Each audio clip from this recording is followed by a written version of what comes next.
students! Como vão vocês? Eu sou a professora Sabrina e nós vamos dar início à nossa aula de inglês. Are you ready? Você está pronto?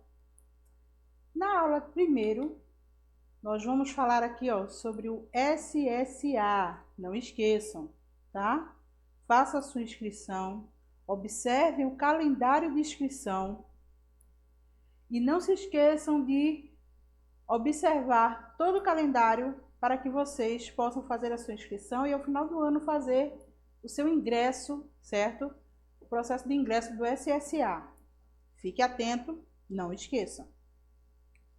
Na aula de hoje, nós vamos falar sobre the adverbs, os advérbios, certo?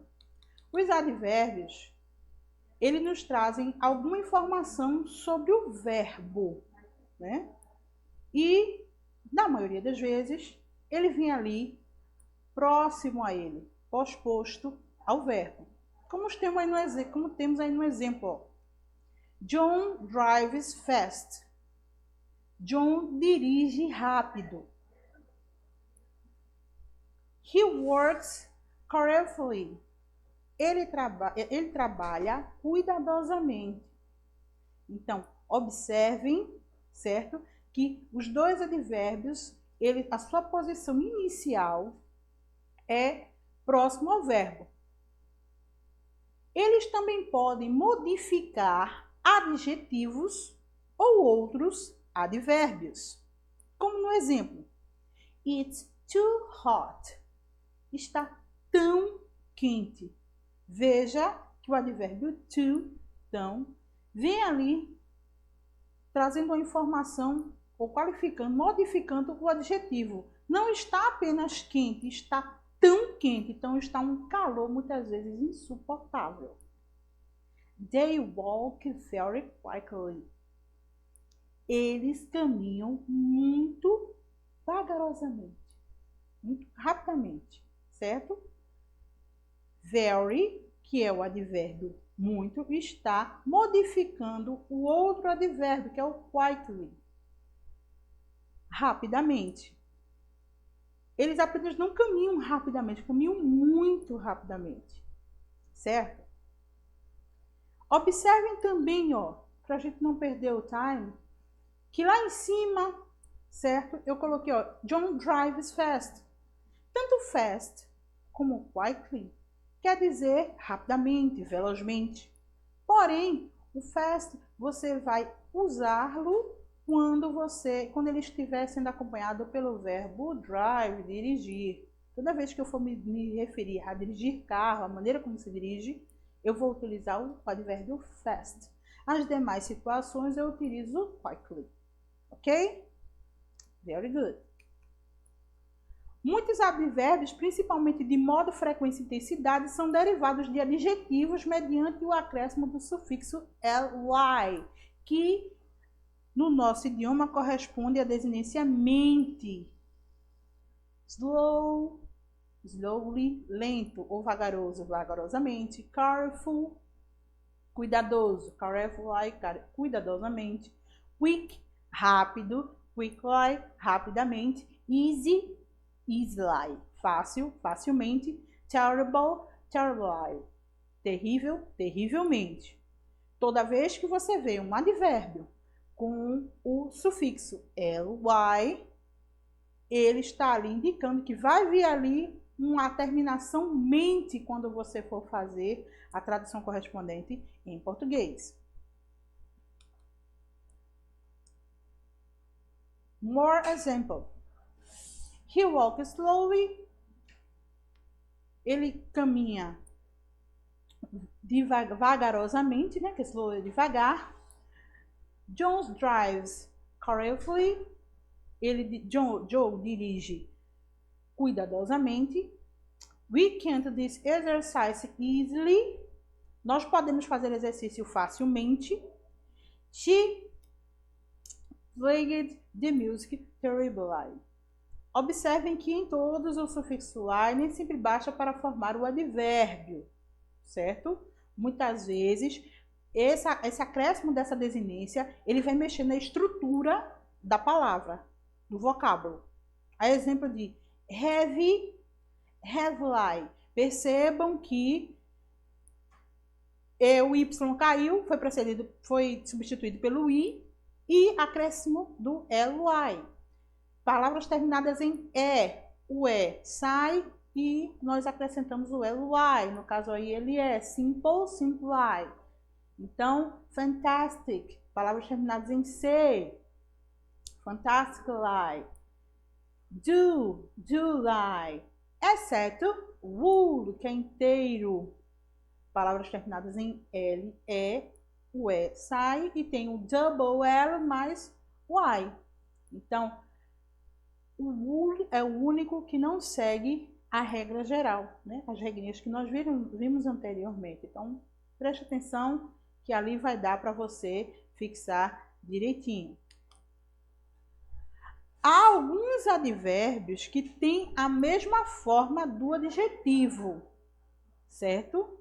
O que é que vai caracterizar o que é um, o que é outro? Observem que vocábulo ele está modificando. Se ele estiver modificando um nome, um substantivo,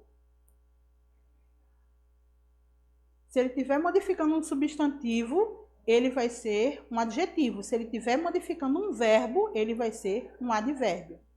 Mais uma vez, pessoal, lembrando a você que você deve fazer sua inscrição no SSA, entre no site, faça sua inscrição, escolha o melhor curso, aquele que você tem aquele desejo, aquela gana de entrar, faça a prova e realize os seus sonhos. Continuando. Temos aí fast. Joy loves fast cars. Joy ama carros velozes. Joy drive fast. Jack drives fast, sorry. Jack drive fast. Jack dirige velozmente. Então, vejam que, ó, Joy ama carros velozes. O fast aí está modificando cars, que é um substantivo. E na segunda situação, ele está aí modificando o verbo drive, dirigir. Então, na primeira situação eu tenho aí um adjetivo e na segunda um advérbio. A mesma coisa acontece com right. This is the right way to do it. E do it right. Right é certo, certo? Então, na primeira situação, ele está ali, ó, atrelado ao verbo. Do it right. Faça o certo. O modo ele deve fazer o certo, ok? Height é altura. It's a high mountain. E ficou só o article de ali, mas ele pertence a outra frase, tá? The bird flying height. Estas montanhas são altas. Então, o alto aí está modificando montanha, é um adjetivo. The bird flying height. Os pássaros voam alto. Então, voam altamente. Então, o height aí está modificando o verbo flying, que é voar. Late, atrasado. Ou tardiamente. A late student came into the room. Um estudante atrasado entrou na sala. Então, late está modificando student. I go up late this morning. Eu levantei tarde, atrasado esta manhã. Então, late aí está modificando o verbo go up. Temos também lewd, né? This music is very lewd. Please don't speak the lewd. E close e hard também segue essa mesma premissa, que são palavras advérbios que também podem funcionar como adjetivos, certo? Close, fechar, hard, duro, né? John is a hard worker. John está trabalhando duro, né? É um trabalhador duro. John is work hard. John trabalha duro. Worker é trabalhador. Então, mas também ele está qualificando John, que é um substantivo. Já na segunda situação, hard está modificando work. Ficou? Are you okay? Você conseguiu entender que ele pode vir nessas duas situações? O mesmo que pode aparecer como advérbio, ele também pode ali aparecer aquele mesmo vocábulo como adjetivo, e você é que tem que ter aquela atenção de perceber quando ele é uma classe gramatical e quando ele é outra. Quando ele vier sempre ali modificando um substantivo, ele vai ser um adjetivo. Quando ele vier modificando um verbo, ele vai ser um advérbio. Aí nós temos os exemplos daqueles que vão formar, de certa forma, ly, que ali corresponde à nossa desinência mente. Hardly, certamente. Hardly, certamente. Highly, altamente. Lately, atrasadamente. Rudely, closely, fechadamente. Hardly, duramente. Preste atenção. O hardly significa quase não, quase nada, quase ninguém. E nada tem a ver com hard, que é duro, difícil. Peter and I are neighborhoods, but we hardly know each other. Peter e eu somos vizinhos, porém quase nunca nos vemos. Ou quase não nos vemos. Hardly ever significa quase nunca. Percebam, quando vem hardly, quase nada. Hard sozinho, duro. Então, hard muitas vezes vai aparecer ali como adjetivo. E hardly ever, quase nunca. We hardly ever go to the theater. Nós quase nunca vamos para o cinema. Há também alguns advérbios que em nada são semelhantes com adjetivos, como o exemplo de good e well, certo? He is a good tennis player. Ele é um bom jogador de tênis. He plays tennis well. Ele joga tênis bem. Então, para nós equivale ao bom e bem, certo? Aquela situação ali que tem o mesmo significado, mas a adequação é que vai ali garantir, né? O uso daquele vocábulo. Porém, eles são semelhantes, são adjetivos semelhantes, porém, tem ali as suas estruturas bem diferentes. Tipos de advérbios e sua posição na sentença. Adverbs of manner, advérbios de modo. Ele vem depois do verbo principal. John acted quickly. John agiu rapidamente. John agiu rapidamente. I always try to drive carefully.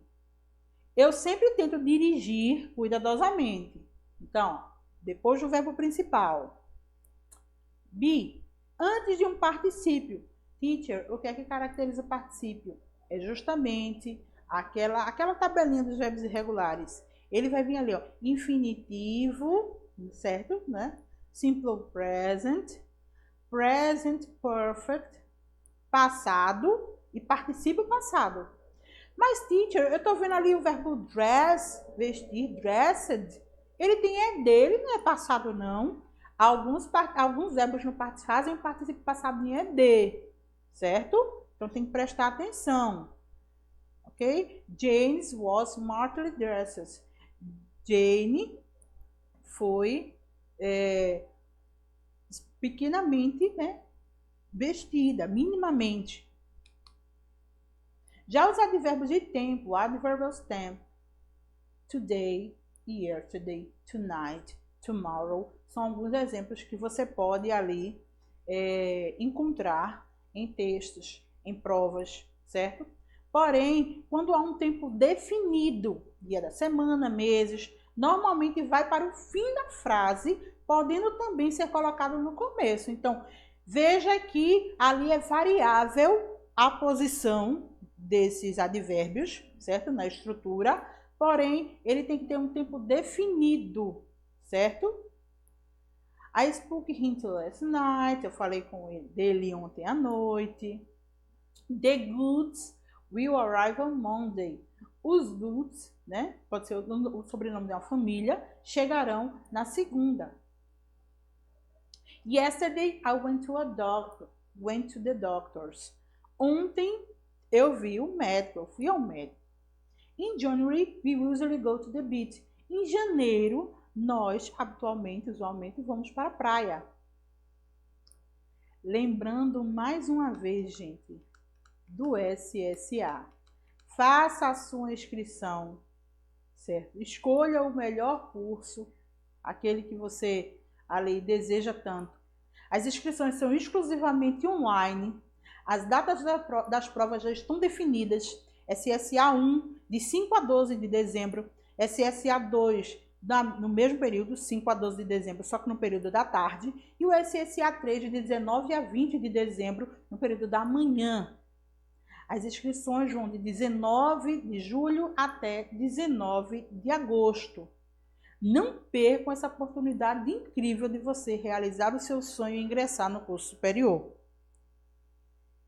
Você também pode obter informações sobre o SSA acessando o nosso QR Code. Está aqui, ó, no cantinho da telinha, ó. Você pode aí acessar e obter mais informações sobre o processo seletivo do SSA Progresso de Ingresso 2020. Voltando, onde foi que eu parei? Aqui, ó. Advérbios de tempo, quando tiver um tempo definido, certo? Aí fica muito mais claro de você identificar e ele pode ser variável vindo no início ou no final da frase. Já ele pode também ter posição, alguns podem ter posição variável, certo?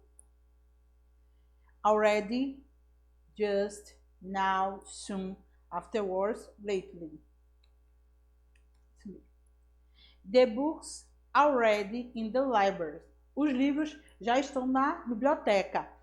Veja que aí ele vem após o verbo there to be. Preste atenção. Toda vez que você vier ali o verbo there to be, o advérbio virá sempre pós-posto a ele.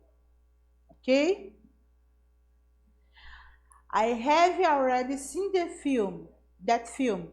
Intercalado nos tempos compostos. Veja que você tem ali o verbo have e o verbo seen, né? O verbo ver. Ele ali é um tempo composto. Eu já tinha visto aquele filme. Então, quando tiver tempo composto, ele vem entre estes dois verbos. The bus has just arrived. Entre o auxiliar e o particípio do presente perfeito. Lembre que no exemplo anterior eu falei que há verbos que fazem, certo? O presente perfeito, o particípio passado com ed, então vocês têm que prestar atenção. O have ali é o verbo has, o has ali é o verbo have na terceira pessoa, né? The bus, o ônibus já tinha chegado. Então, é um presente, o tempo é o presente perfeito. E o has ali está funcionando como um verbo auxiliar, ok? Então, quando vier nessa situação, ele vem entre verbos. Veja que a posição aí também já mudou. They are now living in Europe. Eles estão morando na Europa. Depois o verbo there to be. A mesma situação do primeiro exemplo de already. Certo? E now I understand. Agora eu entendo. Então, antepondo o sujeito para enfatizar. Agora eu entendo. Now. Então, ele pode vir. Quais são as principais posições que nós vimos até então? Início de frase, final de frase. Entre verbos, principalmente quando há uma locução verbal. Advérbios de frequência, temos aí os principais. Depois do verbo there to be, always, usually, generally, often, né? Sempre, usualmente, geralmente, frequentemente. Antes dos demais verbos, né? Advérbios de intensidade, ele sempre vai ali qualificar um adjetivo, um advérbio. George is very bright, he acted really curiosity. Então, George é muito brilhante, inteligente, menino muito brilhante, inteligente. Bright é brilhante, está qualificando menino, que é, no caso, George. E veja ali que o very está dando uma intensidade maior para esse adjetivo. Temos aí, ó, um quadrinho geral mostrando os principais tipos de advérbios, certo? Se você quiser ter acesso a todo esse material, vá lá nos nossos fascículos, acesse também ao nosso podcast e você pode encontrar material sobre essa aula. Acesse o nosso canal do Educa, ative o sininho, nos siga nas redes sociais. Quiser rever esta aula, ela vai ficar salva lá no nosso canal no YouTube e você pode rever novamente com mais riqueza de detalhes, certo? Nunca é tarde para estudar. Eu sei que estão aí retomando as aulas, aquele fôlego, aquele gás final para você chegar lá em dezembro e fazer uma ótima prova do SSA, certo? E conseguir o seu ingresso na universidade. Esse quadro geral aí, ele é bem explicativo e ele mostra a capacidade, certo? Que o advérbio tem de modificar, de dar um novo sentido nas estruturas sintáticas, tá certo? Ali sobre a lot, vou só dar a lot e too much são duas situações ali que representam muito, porém a lot negativo, né? Tem uma conotação não um pouco legal, assim. These glasses are a lot more expensive. Esses óculos são muito caros. E he talks too much. Too much ali é demais. Aí já é uma conotação negativa. I like English very much. Também quer dizer muito, mas I like English very much tem tá qualificando o verbo, mas porém ele está dando ali uma situação agradável. Eu gosto de inglês muito, certo? Está dando uma ênfase. Os advérbios, eles ali são recorrentes e aparecem muitas vezes nas provas, cobrando que você saiba as posições, principalmente os detalhes, né? Aqueles que vêm entre verbos, aqueles que não seguem a regra geral, se ele foi colocado adequadamente, certo? Se ele foi usado adequadamente, se ele seguiu a regra adequadamente. Por exemplo, se você encontrar numa estrutura que o advérbio veio anteposto ao verbo there to be, antes do verbo there to be, está errado. Então, porque você sabe que quando tiver o verbo there to be, ele sempre vai vir pós-posto. Como tem aqui, ó, no exemplo, ó. George is very bright boy. O is aí é a terceira pessoa do singular do verbo there to be. E nunca será George very is bright boy. Tá errado. Por quê? Porque você colocou o advérbio aí antepondo o verbo there to be. E no caso, ele vem aí modificando o adjetivo. Também você deve observar que vocábulo ele vai estar ali modificando, certo? Para dar sentido na frase. Ele está modificando o adjetivo brilhante. Ele nada está modificando ou trazendo uma informação a mais sobre o verbo is. Ali, ó, antes de comparativos, o much, ele é usado para justamente dar essa intensidade. Jack is much taller than Pierre. Jack é muito mais alto que Pierre. Então, veja que o much ali foi colocado para dar uma intensidade maior. Está chamando a atenção para esse comparativo. Ele não é apenas mais alto que Pierre, ele é muito mais alto. Então, a discrepância vai aí, certo? Bons estudos, people. See you the next class. Bye bye.